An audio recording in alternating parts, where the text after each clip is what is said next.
A week and a half after the Welch's party, Professor Welch calls Dixon into his office for a discussion about Dixon's article.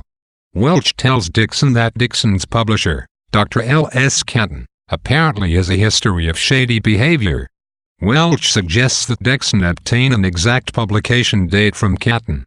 Before leaving, Dixon rouses up the courage to ask Welch about his standing within the department, but Welch tells Dixon nothing has been decided yet. Furious at being strung along, Dixon thanks Welch, thinking to himself that he'll never be able to express his frustration and anger to Welch or to Margaret. Leaving Welch's office and entering the common room, Dixon sees Margaret sitting by herself and feels affectionate and remorseful towards her.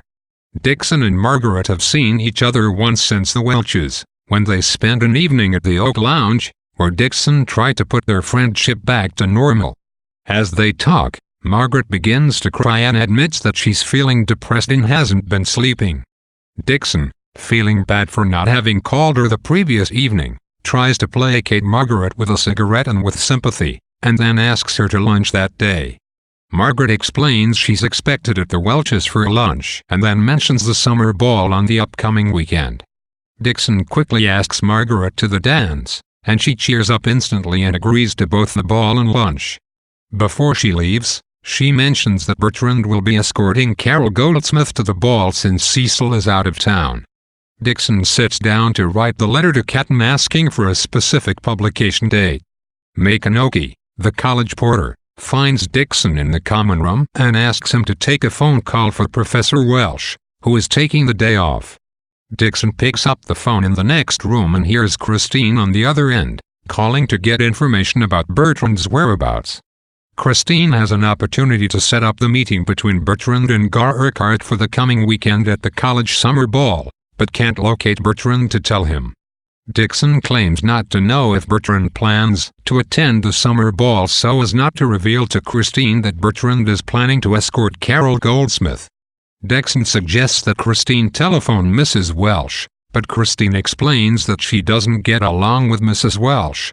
Dixon offers to telephone the Welch residence and get Professor Welch to call Christine back. Dixon and Christine spend several more minutes chatting. Just as Dixon hangs up, Johns comes in and Dixon wonders if he's been eavesdropping.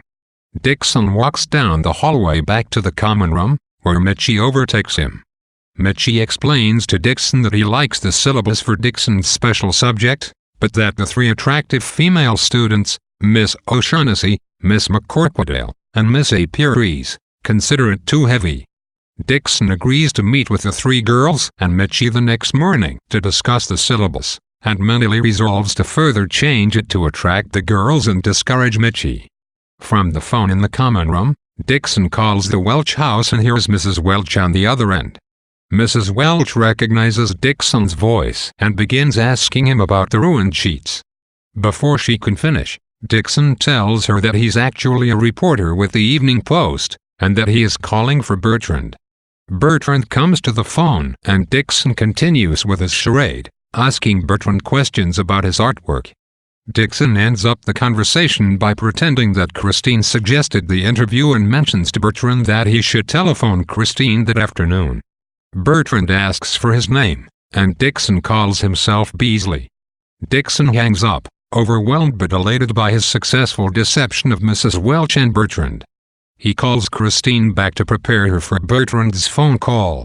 When Welch calls Dixon into his office for a discussion, Dixon automatically assumes that he will be losing his job for one reason or another, and he is ultimately relieved that the issue of his job has been put off because he prepares only for the possibility that he will be let go. Dixon's pessimism affects how we see the greater workings of the novel. In the comedy, the reader can usually be sure that comic justice will be rendered at the end, and that the hero and heroine will win out and live happily ever after. However, the hero and heroine of Lucky Jim are not clearly identified, and any confidence we might feel that things will end well for Dixon is mitigated by Dixon's view of events.